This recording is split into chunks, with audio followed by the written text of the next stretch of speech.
نیست. یک آدمی که در تمام عمرش جنایت خلق کرده باشه، این آدم مجرم متکرر هیچ وقت قابل اصلاح نیست. مثلا در چه مورد؟ ببینید، این در وقتی که کمونیستا آمد افغانستان را شوروی اشغال کرد، این به دولت پیوست. در تمام نقاط افغانستان بیشتر از 200,000 انسانی قتل عام کرده. کسایی که این ادعا را شما مطرح میکنین، یا اسناد شواهدی در اختیار شما هست؟ هست، چرا نیست؟ امی 12,000 طالبی که تسلیم شد اسیر، امینا سرنوشتش غیر از 1000 نفرش که به پاکستان برگشت یا در افغانستان خانهایشان بود رها شد، امی 11,000 به کجا رفت؟ در دشت لیلی زیر ریگ که اونا جسدایش سگا میخورد، اینا در ندادن؟ این شواهد نیست؟ و خب یک بار معذرت خواست جنرال دوستم از قضایای گذشته در افغانستان، قضایای در واقع شما ادعا دارین آقای دوستم انجام داده، از مردم افغانستان معذرت خواست. خب حالا نمیخوایم بیشتر در اون موارد صحبت داشته باشیم. معذرت خواست. شما تجاوز بیشتر از 10-15 نفره این تجاوز جنسی کرده، لطکوب کرده در همین چند وقت. اینا هم همگی به یک معذرت خواستن حل میشه، همگی این باید ببخشه. بالای کیها تجاوز صورت گرفته از سوی جنرال دوستم به اساس ادعای شما؟ بالای فیض الله زکی برش میگه که خوب شد که تو باعث وزیر دفاع به پارلمان از طرف حامد کرزی پیشنهاد نشدی، حامد کرزی قبول نکرد. اگر به پارلمان میرفتی از تو وکلای ملت پرسان میکرد که تو کلمه خود اول بخوان، آیا کلمه تو میفهمیدی؟ خب میگه تو وال سر ما انتقاد میگیری، ما کلمه نمیفهمم. او بیچاره یک آدمی که 20 سال به دوستم خدمت کرده عین عمل انجام داد. چگونه عمل؟ لطکوب کرد، تجاوز جنسی کرد بالای فیض الله زکی. بعد از این آدم فهمیده و دانشمند رفت به ازبکستان تداوی خود کرد.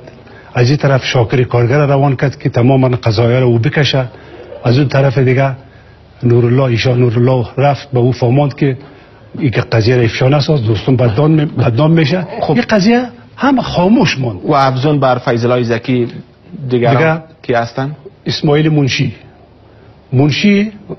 منشی در سنا بود. این خواست به خانهش لطکوب کرد، تجاوز کرد، یک دوایی به این داد که 1 سال ای آدم صحبت کرده نمیتونست. در شفاخانه ترکیه رفت، هر جایی رفت تداوی نشد، بالاخره بیچاره فوت کرد. دیگه خلیفه صالح دریورش که 15 سال به این خدمت کرده، 15 سال به خاطر یک گلفرند، یک رفیق زنش از او پرسان کرده که به تو کی تجاوز کرد، که امروی کی تو خو کردی؟ گفته که برای ما شرم است که من میکپاره میذارم، برای ما شرم است، برای ما ملت ترکتبار افغانستان این قابل شرم است. حالا شما اسناد و شواهد در اختیار دارید؟ کدام میشه که میگن در این مورد شما برین که گپ بزنین، از مردم پرسان کنین. خب دیگه خلیفه صالحی که 15 سال خدمت کرده عین واقعه را سرش کرد، بیچاره از ترس دیگه گریخت، حالا در دنمارک است. امروز امروز صحبت کرد به تلفن. افزون بر این افراد دیگران کی هستند؟ دیگه استادش که به نام سید قربان میگه، از قریه خودش است، این 1 روز اقلا 2 روز اقلا 1 سال تعلیم داده، معلمش بوده، امیره بدنام کرد. این چه کارهای را سرازی کرد این استاد بیچاره؟ چه کارهایی؟ خب ما او را نمیگم دیگه، بسیار برای ما شرم است، برای ما حیاست. ما یک چیز برای ملت افغانستان میگم، برای ملت عزیز افغانستان. خب شما مردم افغانستان، شما گفتین بالای 15 فرد عین قضیه احمد اشچی صورت گرفته از جانب جنرال دوستم. دخترها هست، دخترایی که به تلویزیون بردن، دیگران کی هستند؟ به تلویزیون طلوع کار میکنه. دختری که 14-15 ساله است، او را در خانه‌اش خواست زنا کرد. در تلویزیون طلوع؟ در تلویزیون آینه. بعد از او پاکستان رفت، حمل خود گرفت، آمد پیش جبار ثابت، بس جبار ثابت عریضه داد، کرزی صاحب برد که کرزی صاحب باشه.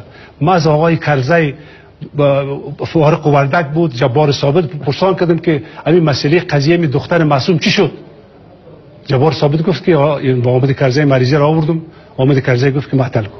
ما یک چیز با ملت افغانستان میگم، اون مردم افغانستان، شما نگوین که این مردم ترکتبار افغانستان چقدر احمق و نادان و کلخام است که هر روز به جان یکی دیگه خود ادعا داره میشسبه. از چند سال به این طرف نه برادر، این درد ملت ماست. ما میخواهیم که تماما مردم افغانستان و ملت ترکتبار افغانستان از شر از این آدم مفسد فی الارض نجات پیدا کنند. آقای اکبربایی، نام افراد باقی مانده را ببرید. بله. شما گفتید 15 فرد بالایش تجاوز جنسی صورت گرفته، ادعا دارید از جانب جنرال دوستم. احمد ایشچی، این دختر سرپولی، اگر ما حساب کرده برم به شما از 1000 هم بالا میشه. چهرهای دیگر سرشناس وجود داره. امید طالبان احمد ایشچی عرض ما گوش کنید. امید طالبا یک تعداد بچه‌ای که ریش نکشیده بود بندی بود پیش از اینا بیچارا نان نمیدادن، برگ درخت میخوردن، سر قرآن تلاوت میکردن. این خود از این امرای قماندانایش امینا رو میخواه داخل قصرش امرای امینا فعل بد اجرا میکنه. اما آقای اکبربایی، شما اینجا مسئولیت دارین تا این ادعایتان با ارائه اسناد شواهد به اثبات برسانید. ببینین شما غیر از ما، شاید این مردم شمال افغانستان بیچاره ها در بند و اسارت و گره و دوستم بند ماندن. اگر همی دوستم وظیفهش امروز به تعلیق درآید و خودش خواسته شوه به کابل تحت نظارت گرفته شوه، ما به شما اطمینان میتونم که 1 میلیون انسان از دست از عریضه میده شکایت خود پیش میبره. حالا چرا خاموش هستن این افراد؟ به خصوص افراد شما نام بردین از اینها. ببینید ما به احمد ایلچی هزار بار آفرین میگم. دیگه خاموشیشتن چه میکردن؟ کسایی که سرازی ادعا کنه او در شبرغان و طرفای شمال باشه زنده نمیمانه. اما فیض‌الله زکی در کنار جنرال دوستم همچنان قرار دارد و به نمایندگی از جنرال دوستم در شورای امنیت ملی معاونیت این شورا را عهده دارد. ما یک مسلمان خودم میدانم، اما با درد اونمو فیض‌الله زکی هم من خود شریک میدانم. چرا در حق قضیه می صورت گرفت؟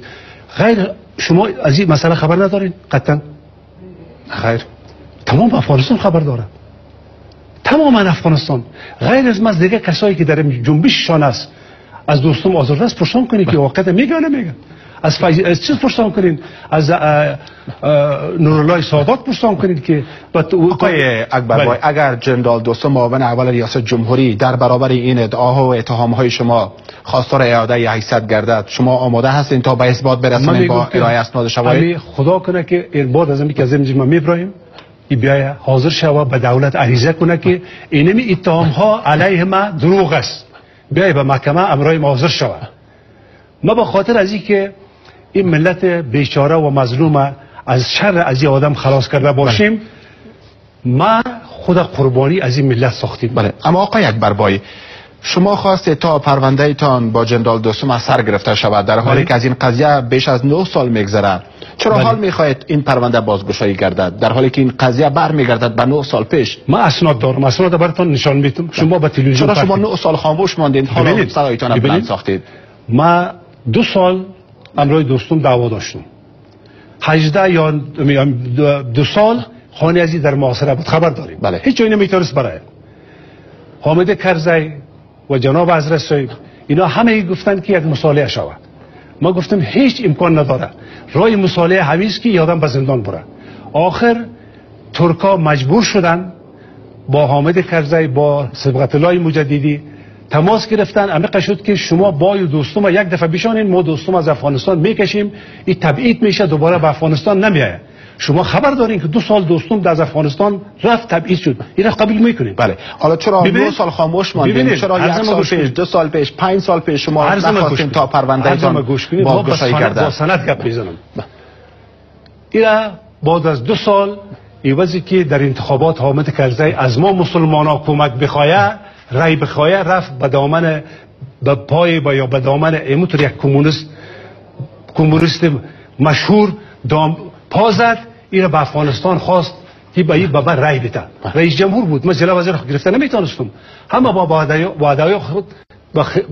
وعده خود پا ماند اینجا برای ما تماما وکلای پارلمان سناتورا به حضرت صاحب خط داده که بعد از اینمی اردو نفر جنرال دوستم و محمد اکبر بای در هر جای کشور از اینا جرم و جنایت سر زد، ما در آینده در پالوی از اینا نخواهیم بود. خیلی ببینین بله. وقتی که این آدم دوباره به جرم جنایت و تعرض جسمی و تجاوز جسمی اقدام میکنه، آیا ما خاموش مانم؟ خیلی ممنون. برمیگردیم به شما. برمیگردیم در مورد این اسناد بیشتر خواهیم از شما پرسید. آقای اکبر بای، حالا باید وقفه داشته باشیم.